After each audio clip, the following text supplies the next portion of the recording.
Hello everyone,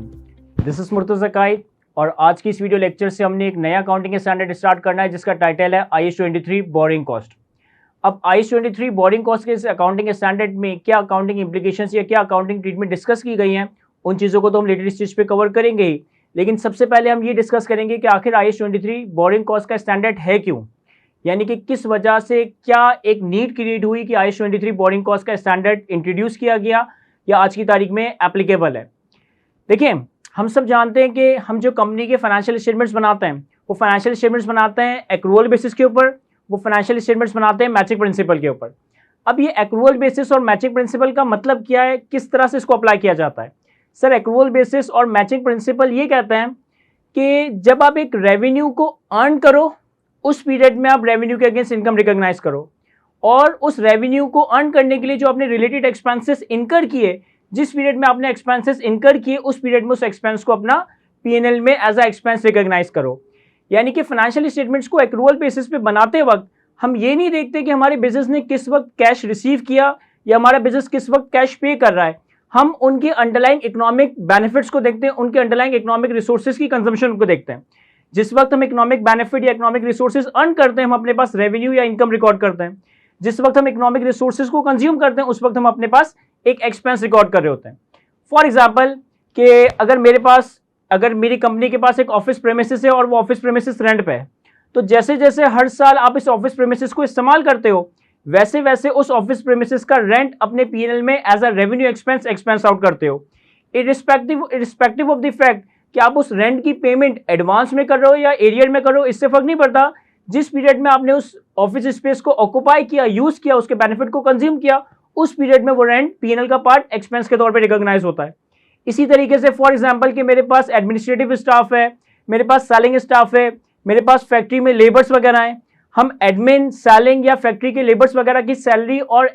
wages को expense out कब करते हैं? सर, जब हम उनकी अंडरलाइंग ह्यूमन रिसोर्सेज का बेनिफिट हासिल कर रहे होते हैं। तो बेसिकली अगर हम बात करें एक्रूअल बेसिस की, मैचिंग प्रिंसिपल की, तो जिस वक्त आप एक अंडरलाइंग एक्सपेंडिचर का इकोनॉमिक बेनिफिट कंज्यूम करते हो उस वक्त आप उस चीज को एज अ एक्सपेंस अपने पीएनएल में रिकॉग्नाइज कर रहे होते हो। इसी वजह से जो हमारे पास नॉन करंट एसेट होते हैं, फॉर एग्जांपल कि हमने कोई अपने बिजनेस के लिए property, plant and equipment purchase किया, कोई प्लांट एंड मशीनरी परचेज की, कोई फर्नीचर परचेज किया। अब जनरली जब आप एक फिक्स्ड एसेट या property, plant and equipment purchase करते हो तो डे 1 पे आप उसकी परचेज पेमेंट यानी कि कैश का आउटफ्लो कर रहे होते हो, लेकिन आप प्रॉपर्टी, प्लांट एंड इक्विपमेंट या फर्नीचर या प्लांट एंड मशीनरी को डे 1 पे एज अ एक्सपेंस रिकॉर्ड नहीं करते। रीजन बीइंग कि आपने अगर ईयर 0 में या ईयर 1 में कोई एसेट खरीदा भी है, आप इसका इकोनॉमिक बेनिफिट इसको यूज करके हासिल करोगे। फॉर एग्जांपल कि आज की तारीख में मेरी कंपनी एक मशीनरी परचेस करती है 10 लाख रुपए की, तो मैं डे 1 पे मशीनरी को एक्सपेंस आउट नहीं करूंगा, बल्कि इस मशीनरी की यूजफुल लाइफ में 10 लाख रुपए के एक्सपेंस को in the form of depreciation expense out करूंगा। तो इन सारी बातों का क्रक्स क्या है, इन सारी बातों का कॉन्सेप्ट क्या है कि जिस पीरियड में आपने कोई इनकम अर्न की उस पीरियड में रेवेन्यू इनकम रिकॉर्ड होगी, उस इनकम या रेवेन्यू को अर्न करने के लिए जो रिलेटेड एक्सपेंस किए वो भी सेम पीरियड में एक्सपेंस आउट हो रहे होंगे। और आसान अल्फाजों में कि जिस वक्त आप एक एक्सपेंडिचर का अंडरलाइंग इकोनॉमिक बेनिफिट कंज्यूम करते हो, हासिल करते हो, उस वक्त आप अपने पास एक्सपेंसेस को रिकॉग्नाइज कर रहे होते हो। अब अगर हमें एक्रूअल बेसिस और मैचिंग प्रिंसिपल का कॉन्सेप्ट अच्छे से समझ आता है तो अब हम IAS 23 के ऑब्जेक्टिव की तरफ चलते हैं कि IAS 23 का स्टैंडर्ड क्यों बनाया गया। क्या वो नीड क्रिएट हुई कि जो हमारी IASB है, that is international accounting standard board, उन्होंने IAS 23 के नाम से, बोरिंग कॉस्ट के नाम से एक स्टैंडर्ड इंट्रोड्यूस किया। IAS 23 ये कहता है कि अगर एक बिजनेस, अगर एक कंपनी कोई क्वालिफाइंग एसेट बनाती है, अगर एक बिजनेस, अगर एक कंपनी कोई क्वालिफाइंग एसेट को कंस्ट्रक्ट करती है, मैन्युफैक्चर करती है।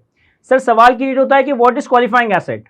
सर, क्वालिफाइंग एसेट की डेफिनेशन है कोई भी एसेट जिसको कंस्ट्रक्ट करने में, मैन्युफैक्चर करने में, प्रोड्यूस करने में substantial period of time required हो। अगर एक एसेट का मैन्युफैक्चरिंग पीरियड, अगर एक एसेट का construction period substantial period of time लेता है तो इस एसेट को हम क्वालिफाइंग एसेट कह रहे होंगे।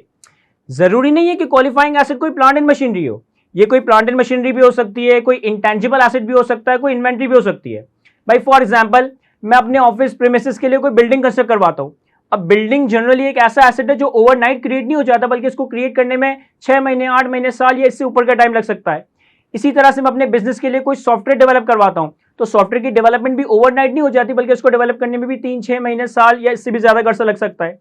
इवन की इन्वेंट्री में भी हमारे पास ऐसी गुड्स हो सकती हैं जिसको मैन्युफैक्चर करने में, प्रोड्यूस करने में, कंस्ट्रक्ट करने में हमें सब्सटेंशियल पीरियड ऑफ टाइम लग रहा हो। तो तो अगर एक एसेट, चाहे वो प्रॉपर्टी प्लांट एंड इक्विपमेंट हो, चाहे वो इंटेंजिबल हो, चाहे वो इन्वेंट्री हो, उसकी कंस्ट्रक्शन में, उसकी मैन्युफैक्चरिंग में सब्सटेंशियल पीरियड ऑफ टाइम लग रहा है, तो इस एसेट को क्वालिफाइंग एसेट कहा जाता है। अब यहां पे एक और सवाल क्लियर होता है कि sir substantial period of time का मतलब क्या है। देखिए, सब्सटेंशियल पीरियड ऑफ टाइम का ये फ्रेज आपके अकाउंटिंग स्टैंडर्ड्स में एक्सप्लेन तो नहीं किया गया या बताया नहीं गया कि कितना टाइम पीरियड सब्सटेंशियल पीरियड है, लेकिन हम अपनी जनरल अंडरस्टैंडिंग के पर्सपेक्टिव से ये कह सकते हैं कि अगर एक एसेट को बनाने के लिए 6 महीने, 8 महीने, साल, 1.5 साल, 2 साल, 3 साल का टाइम लग रहा है, तो इस पीरियड ऑफ टाइम को हम सब्सटेंशियल पीरियड ऑफ टाइम कह सकते हैं। अगर एक एसेट को बनाने में 3 दिन लगते हैं, 4 दिन लगते हैं, तो ये सब्सटेंशियल पीरियड नहीं है। लेकिन अगर एक एसेट को बनाने में 6 महीने, 9 महीने, साल, इससे ज्यादा का टाइम लगता है, तो this represent substantial period of time. और अगर एक एसेट अपनी कंस्ट्रक्शन, अपनी मैन्युफैक्चरिंग में substantial period of time occupy करता है, तो इस एसेट को मैं क्वालिफाइंग एसेट का नाम दे रहा हूं। वापस से आता हूं IAS 23 के ऑब्जेक्टिव की तरफ। IAS 23 ये कहता है कि अगर एक क्वालिफाइंग एसेट को बनाने के लिए, अगर एक क्वालिफाइंग एसेट को मैन्युफैक्चर करने के लिए कंपनी कोई बोरिंग करती है, कंपनी कोई लोन रेज करती है, तो उस बोरिंग के ऊपर जो इंटरेस्ट कॉस्ट आएगी, उस बोरिंग के ऊपर जो फाइनेंस कॉस्ट आएगा, जिसे हम IAS 23 में बोरिंग कॉस्ट के नाम से पुकारेंगे, उस बोरिंग कॉस्ट को हम as a revenue expense current year में एक्सपेंस आउट नहीं करेंगे, बल्कि अपने रेलेवेंट एसेट की कॉस्ट का पार्ट बनाएंगे और फिर कॉस्ट का पार्ट बनाकर उससे अकॉर्डिंगली डेप्रिशिएट या over the useful life asset को एक्सपेंस आउट कर रहे होंगे। देखिए, बड़ी सिंपल सी लॉजिक है, बड़ी सिंपल सी एग्जांपल से आपको समझ आ जाएगी। फॉर एग्जांपल, आम हालात में मेरी कंपनी बैंक से 10 लाख रुपए का लोन लेती है। इस 10 लाख रुपए का लोन को मैं अपने बिजनेस में इस्तेमाल करूंगा, अपने रेंट एक्सपेंसेस को पे करने के लिए, अपने इलेक्ट्रिसिटी बिल को पे करने के लिए, अपने एडमिन और सेलिंग स्टाफ्स वगैरह को सैलरी वगैरह पे करने के लिए। यानी कि मैं इस 10 लाख रुपए के लोन को यूज करूंगा अपने बिजनेस के डे टू डे एक्सपेंसेस को पूरा करने के लिए। आम हालात में इस 10 लाख रुपए के लोन के ऊपर लेट से कि 10% के हिसाब से 1 लाख रुपए का इंटरेस्ट बनता है। तो मैं करूंगा क्या कि सर हर पीरियड का एक्सपेंस, हर पीरियड का इंटरेस्ट एक्सपेंस हर पीरियड में ही एक्सपेंस आउट कर दूंगा। रीजन बीइंग कि मैंने 1 लाख रुपए, 10 लाख रुपए का अगर बैंक से लोन लिया, तो इस 10 लाख रुपए के लोन का जो बेनिफिट है, उस फंड्स को एंजॉय करने का बेनिफिट है, ये मेरा पीरियड एक्सपेंस है, ये उसी पीरियड में एक्सपेंस आउट हो जाएगा। लेकिन IAS 23 इससे एक मुख्तलिफ बात करता है। IAS 23 ये कहता है कि फॉर एग्जांपल आपने 10 लाख रुपए का लोन लिया, अपनी वर्किंग कैपिटल की नीड्स को पूरा करने के लिए नहीं, अपने वर्किंग कैपिटल को मैनेज करने के लिए नहीं, बल्कि किसी क्वालिफाइंग एसेट को कंस्ट्रक्ट करने के लिए, किसी क्वालिफाइंग एसेट को मैन्युफैक्चर करने के लिए। हमें मालूम है कि क्वालिफाइंग एसेट अल्टीमेटली या तो प्रॉपर्टी प्लांट एंड इक्विपमेंट है, या इंटेंजिबल है, या इन्वेंट्री है। तो अब इस क्वालिफाइंग एसेट की बैक पे जो लोन या जो बोरिंग आ रही है, इस बोरिंग की बैक पे जो बोरिंग कॉस्ट या इंटरेस्ट कॉस्ट आ रही है, सर ये बोरिंग कॉस्ट और इंटरेस्ट कॉस्ट भी हमारा फॉर द ईयर एक्सपेंस नहीं है, हमारा फॉर द पीरियड एक्सपेंस नहीं है, बल्कि इस इंटरेस्ट को भी हम एसेट की कॉस्ट का पार्ट बनाकर कैपिटलाइज कर रहे होंगे। अल्टीमेटली अगर डेप्रिशिएबल एसेट बनता है तो फिर वो over the useful life depreciate होगा, इंटेंजिबल बनता है तो over the useful life amortise होगा, और अगर इन्वेंट्री बनती है तो जब वो इन्वेंट्री बिक जाएगी तब वो कॉस्ट ऑफ सेल्स में एक्सपेंस आउट होगा। लेकिन अगर एक क्वालिफाइंग एसेट को बनाने के लिए कोई बोरिंग्स की जा रही है, तो उस बोरिंग के ऊपर जो भी बोरिंग कॉस्ट आएगी, चाहे वो इंटरेस्ट के नाम से आ रही हो, चाहे वो मार्कअप के नाम से आ रही हो, चाहे वो प्रॉफिट ऑन डेट के नाम से आ रही हो, चाहे वो कोई और bank charges, documentation charges, filing charges आ रही हो, इन बोरिंग कॉस्ट को मैं अपने पास as a period cost expense out नहीं करूंगा, अपने पास as a revenue expense out नहीं करूंगा, बल्कि एसेट की ही कॉस्ट का पार्ट बनाकर कैपिटलाइज कर रहा होगा। ये इस स्टैंडर्ड का एक मोटा मोटा ऑब्जेक्टिव, मोटा मोटा एजेंडा है कि अगर आप एक क्वालिफाइंग एसेट को बनाने के लिए कोई बोरिंग करते हो, तो उस बोरिंग की जो बोरिंग कॉस्ट है, इससे आप एक्सपेंस आउट नहीं करोगे, for the year, for the period expense record नहीं करोगे, बल्कि क्वालिफाइंग एसेट की कॉस्ट का पार्ट बना रहे होंगे। अच्छा, यहां पे ये भी समझना जरूरी है कि बोरिंग किसको कहते हैं, व्हाट इज बोरिंग, कौन सा पैसा बोरिंग है और कौन से पैसे पे बोरिंग कॉस्ट को हमने कैपिटलाइज करना है। ठीक है, अगर मैं एक सिंपल से कंपनी की बात करूं ना, फॉर एग्जांपल कि हम एक कंपनी फॉर्म करते हैं, कंपनी को अपना बिजनेस स्टार्ट करने के लिए, कंपनी को अपना बिजनेस रन करने के लिए ऑब्वियसली फंड्स की जरूरत है, पैसों की जरूरत है, फाइनेंस की जरूरत है।